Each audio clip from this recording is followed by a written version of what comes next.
Hello again, class. We find ourselves with another video in regards to the Python programming.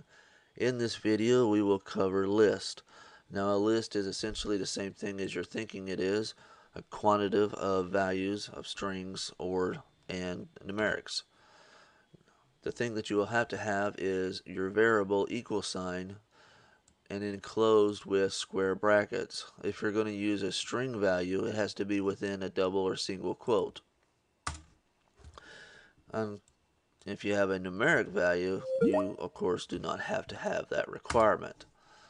So at this point, upon hitting enter, we have our list assigned to our variables of each. And what we could do is we can extract values out of that list based on its position or slice. So for an example, I can do pres equals 1. As you recall, in Python, it starts with a position of 0. So this would be a 0 value, 1 value, and 2 value.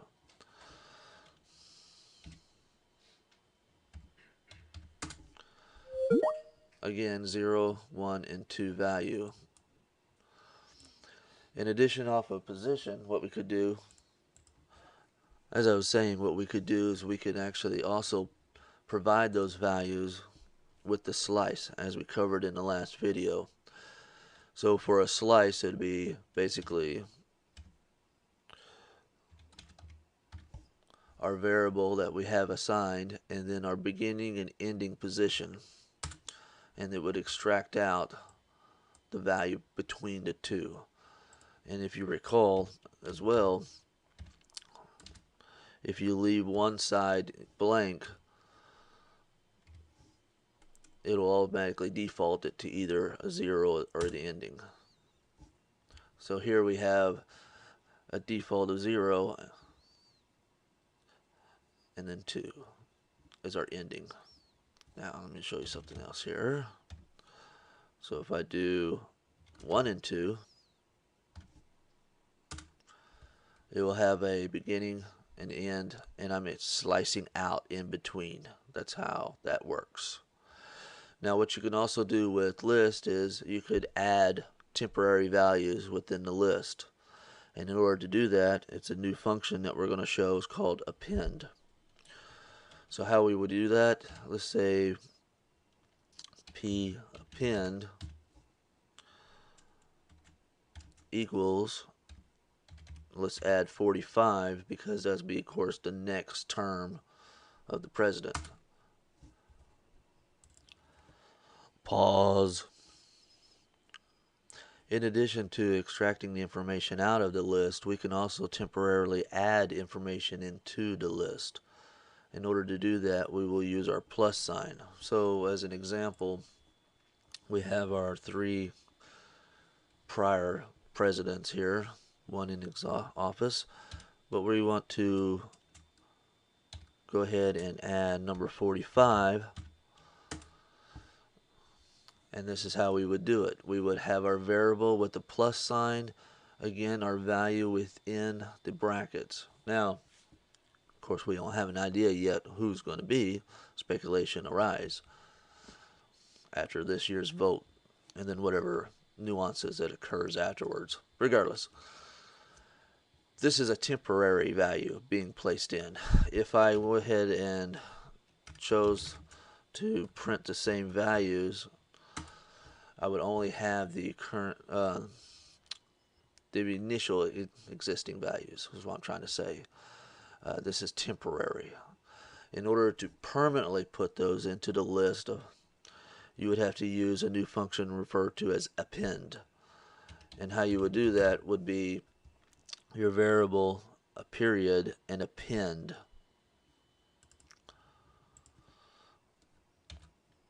With a beginning and end, notice that it actually tells me 45.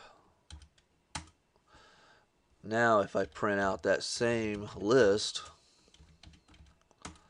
I will have the additional value within it permanently. We can do this also using the slice method as far as adding additional or replacing additional values. So as an example, Let's do a slice. I don't know. 1, 1. And let's make it, I don't know, something easy here. 33, 35.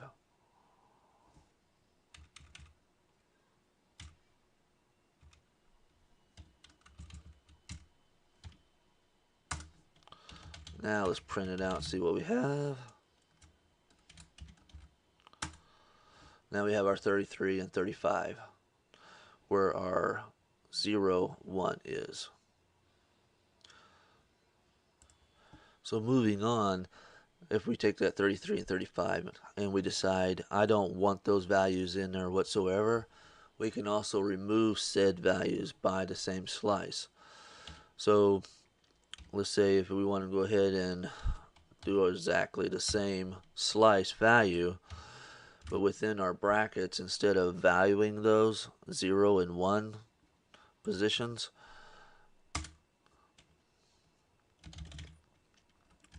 we would just put it in as a blank. And if we do so, then it just totally removes it out. So now we can move on. So we did the append where it puts it into the very beginning of it. There's another we can use called insert. Now insert, the way it works is basically you would provide the position that you wanted inserted into and the value that you wish to insert. So as we see here, we have 35, 43, 44, 45. If I want to put it in 40, right between 43 and 44, again our elements is 0, 1, 2. So it would be 0, 1, 2. Let's put 2 as our position, and let's make it 53 as our value.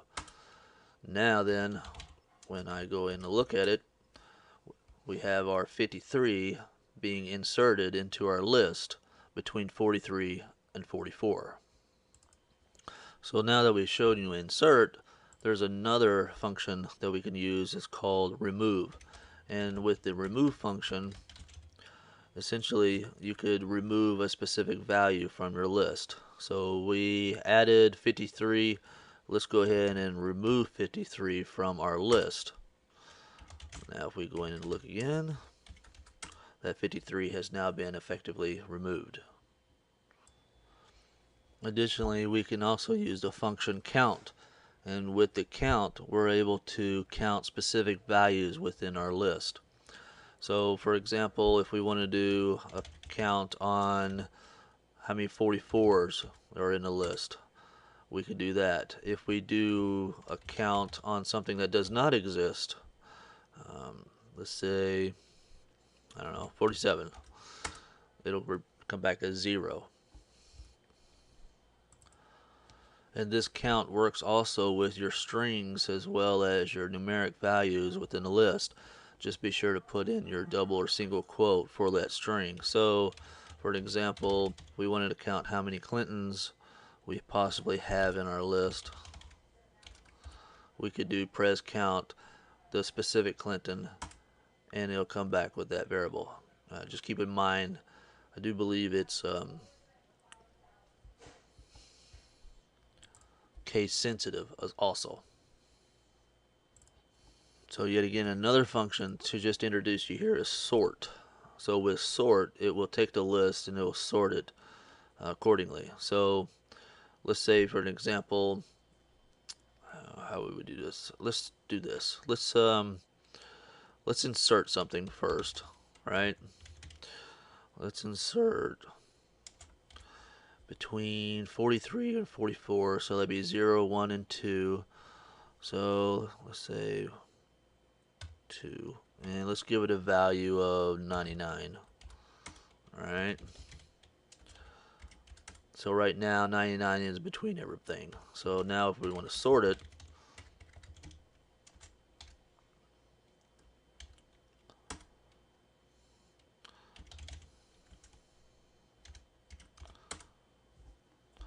we did our p sort, and then the brackets, not the brackets, parentheses.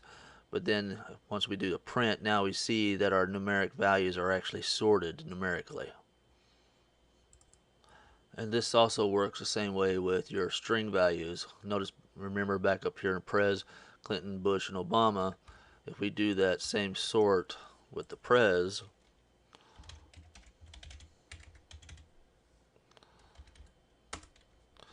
and then print that out. Oops. Now we see it, the names are sorted as well. So anyway, here's a few things on the list, what a list is, what you can do with the list, and then play with it. Just as a given scenario, one thing that might be useful as far as removing and adding to is maybe an RPG game where your avatar has lost a sword or added a sword, etc., etc. There's many things and multiple things you can utilize this with, but I just want to at least provide you something that you can look at as far as list in this video. Thanks.